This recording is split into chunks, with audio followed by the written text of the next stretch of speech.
Praise the Lord. கர்த்தர் நல்லவர், அவர் ஒருபோதும் தவறு செய்ய மாட்டார். ஆமென். What is your purpose? உங்கள் வாழ்க்கையில் என்ன ஒரு குறிக்கோள், ஒரு திட்டம், ஒரு செயல்பாடு வைத்திருக்கிறீங்க? நம்ம இன்றைக்கு அதை பற்றி நம்ம ஆராய்ந்து பார்க்க போகிறோம்.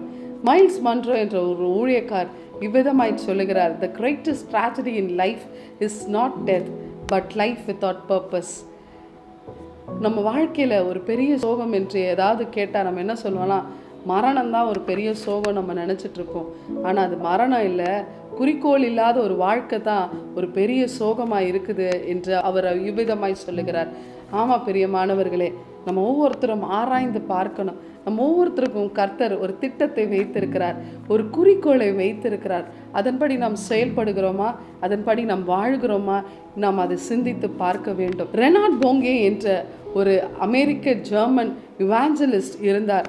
அவர் இவ்விதமாய் அவர் சொல்லுகிறார், every time I take a microphone I have only one purpose in mind. அது என்ன தெரியுமா? அவர் எப்பொழுதும் மைக் எடுத்து அவர் பிரசங்கம் பண்ண ஆரம்பித்தா அவருக்கு ஒரே ஒரு பர்பஸ் தான் இருக்குமா. என்ன சொல்கிறாருன்னா, நரகம் காலியாக இருக்கணும், பரலோகம் ஃபுல்லாக இருக்கணும் ஜனங்களால் அப்படின்னு சொல்லிட்டு ஒரு வாஞ்சை இருந்துச்சான், ஒரு தாகம் இருந்துச்சான். அவர் கடைசியாக இறக்கும் பொழுது அவருடைய க்ரூசைட்க்கு வந்த ஜனங்கள் எவ்வளவு தெரியுமா? 6 மில்லியன் பேர் வந்திருந்தார்களாம். அப்போ அவருக்கு ஒரு பர்பஸ் இருந்துச்சு, நான் கர்த்தருக்காக நான் ஊழியம் செய்ய வேண்டும் என்றால் எனக்கு ஒரு குறிக்கோள் இருக்கிறது, ஒரு திட்டம் இருக்கிறது. கர்த்தர் எனக்கு ஒரு திட்டத்தை வைத்திருக்கிறார், பரலோகத்தை நான் நிரப்ப வேண்டும், ஆத்துமாக்களால் நிரப்ப வேண்டும். ஒரு பாரம் அவருக்குள்ளே இருந்தது, ஒரு ஆத்தும தாகம் அவருக்குள்ளே இருந்தது, நரகத்தை காலி செய்ய வேண்டும் என்று சொல்லி. ஆமாம் பிரியமானவர்களே, நமக்கு கூட அப்படி ஒரு தாகம் இருக்க வேண்டும். நமக்குள்ள கர்த்தர் என்ன திட்டம் வைத்திருக்கிறார், என்ன பிளான்ஸை வைத்திருக்கிறார். ஹல்லேலூயா. ஒரு பிளானும் இல்லாமல், ஒரு திட்டம் இல்லாமல் நம்ம நிர்விசாரமாய் நம்ம இருந்து கொண்டு இருக்கிறோமா?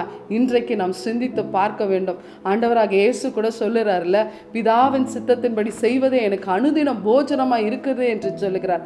இந்த காலை வேளையிலும் நம்ம ஆராய்ந்து பார்க்கணும், ஆண்டவர்கிட்ட கேட்கணும், அப்பா என்னுடைய திட்டம் என்ன, என்னுடைய எதிர்காலம் என்ன, என்னுடைய பிளான்ஸ் என்ன, ஏசப்பா எனக்குன்னு நீங்கள் என்ன வைத்திருக்கிறீங்க, அவைகளை நான் தெரிந்து கொள்ளணும், அதன்படி என்னை நடத்துங்க. இந்த காலை வேளையில் நான் ஒப்பு கொடுக்குறேன்னு சொல்லிட்டு நம்ம ஒப்பு கொடுக்கும் போது கர்த்தர் அவ்விதமாய் அவர் செயல்பட அவர் வல்லவராக இருக்கிறார், உதவி செய்ய அவர் வல்லவராக இருக்கிறார். அப்போஸ்தலர் 13ஆம் அதிகாரம் 36ஆம் வசனம் விதமாய் சொல்கிறது, தாவீது தன் காலத்திலே தேவனுடைய சித்தத்தின்படி அவருக்கு ஊழியம் செய்த பின்பு நித்திரை அடைந்து தன் பிதாக்களிடத்திலே சேர்க்கப்பட்டு அழிவை கண்டான் என்று வசனம் சொல்லுகிறது. தாவீது பாருங்களேன், அவனுடைய வாழ்நாளில் தேவனுடைய சித்தத்தின்படி செய்துட்டு ஊழியம் செய்துட்ட பிறகு தான் அவன் மரணத்தை கண்டானான். இன்றைக்கும் இதை கேட்டுக்கொண்டிருக்க ஒவ்வொருத்தரும் நம்ம கேட்க போகிறோம், நம்மளுடைய ஆயுசு நாட்கள் எவ்வளவு என்று கர்த்தர் அறிந்திருக்கிறார். அந்த ஒவ்வொரு நாளும் நம்ம வாழ்கிறோம்னா கர்த்தருக்கு என்று ஒரு பிரயோஜனம் உள்ள ஒரு வாழ்க்கை வாழ்கிறோமா, பர்பஸ்ஃபுல் லைஃப்பை நம்ம வாழ்கிறோமா, நம்ம சிந்திச்சு பார்த்து நம்ம வாழ கற்றுக்கொள்வோம். ஹல்லேலூயா. இந்த காலை வேளையில் ஒரு உபயோகமான ஒரு நாளாக இருந்து நம்ம சிந்திக்க கர்த்தர் கொடுத்த நாளாக இதை யோசித்து நம்ம அந்த பிளான்ஸோட அதோட டிசைர்ஸோடு நம்ம ஓடும்போது கர்த்தர் உங்களுக்கு உதவி செய்ய அவர் வல்லவராக இருக்கிறார். கண்களை மூடி ஜெபிக்கலாமா? அப்பா, உம்மை ஸ்தோத்திரிக்கிறோம், உம்மை மகிமைப்படுத்துகிறோம் கர்த்தாவே.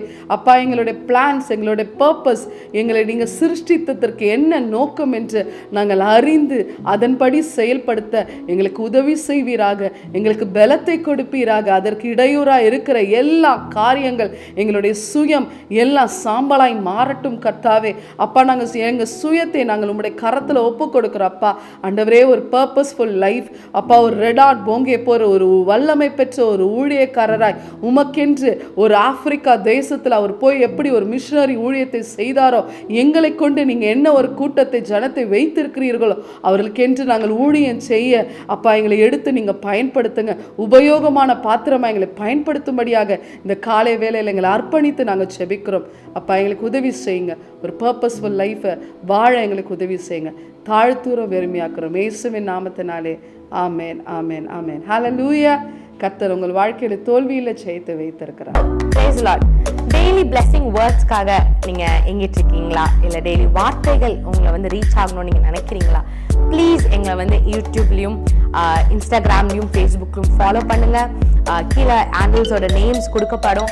ஸோ டெய்லி மெசேஜ்க்காகவும் அனாயிண்டிங் வேர்ட்ஸ்க்காகவும் டங்ஸில் நீங்கள் பேசணும்னு நினைக்கிறீங்களா, அதுக்காக வீடியோஸ் நாங்கள் அப்லோட் பண்ணியிருக்கோம். அது மாத்திரம் இல்லை, இன்ஸ்டாகிராம்ஸில் டெய்லி உங்களுக்கு ஏற்றும்படியாக வார்த்தைகள் வந்து அப்லோட் பண்ணப்படுது, போஸ்ட் பண்ணப்படுது.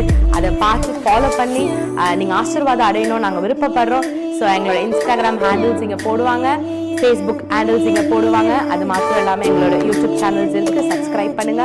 ஆசீர்வாதமான வார்த்தைகள், அனாயிண்டிங்கான வார்த்தைகள் உங்க அடையணும் நாங்க விருப்பப்படுறோம், ஆசீர்வாதப்படணும் நாங்க விருப்பப்படுறோம். ப்ளீஸ் எங்களை ஃபாலோ பண்ணுங்க, சப்ஸ்கிரைப் பண்ணுங்க, ஷேர் பண்ணுங்க, லைக் பண்ணுங்க. Praise be to God.